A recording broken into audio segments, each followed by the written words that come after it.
புதுச்சேரியில் படுகொலை செய்யப்பட்ட 9 வயது சிறுமியின் உடல் இறுதி ஊர்வலம் தொடங்கியிருக்கிறது. கூடுதல் விவரங்களை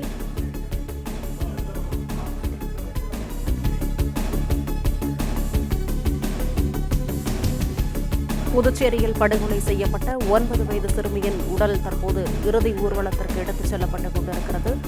உறவினர்கள் மற்றும் பொதுமக்கள் என திரளானோர் இறுதி ஊர்வலத்தில் பங்கேற்றிருக்கின்றனர்.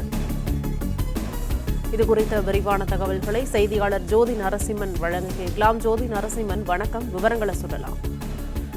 புதுச்சேரியில் முத்தியால்பேட்டை பகுதியில் கடந்த சனிக்கிழமை அன்று ஒரு 5ஆம் வகுப்பு படிக்கக்கூடிய சிறுமி ஒருவர் காணாமல் போனார். அதனைத் தொடர்ந்து 2-3 நாட்களுக்கு பிறகு அதே வீட்டு பகுதியில் அருகில் உள்ள ஒரு கழிவுநீர் வாய்க்காலில் இருந்து அவரது உடல் கை கட்டப்பட்ட நிலையில் சடலமாக மீட்கப்பட்டது. இதனைத் தொடர்ந்து நேற்று அவருடைய பிரேத பரிசோதனை நடைபெற்ற நிலையில் அவரது உடல் அவர் வீட்டிற்கு அனுப்பி வைக்கப்பட்டது. அதனைத் தொடர்ந்து பொதுமக்கள், முன்னாள் முதலமைச்சர்கள், சட்டமன்ற உறுப்பினர்கள், தமிழிசை சவுந்தரராஜன், அதாவது ஆளுநர் தமிழிசை சவுந்தரராஜன் உள்ளிட்டோர் அங்கே ஏராளமாக இறுதி அஞ்சலி செலுத்தினர். அதனைத் தொடர்ந்து இன்று காலை முத்தியால்பேட்டை பகுதியில் உள்ள பாப்பான்குளம் என்கிற இடுகாட்டிற்கு தற்போது அந்த சிறுமியின் உடல் கொண்டு செல்லப்படுகிறது.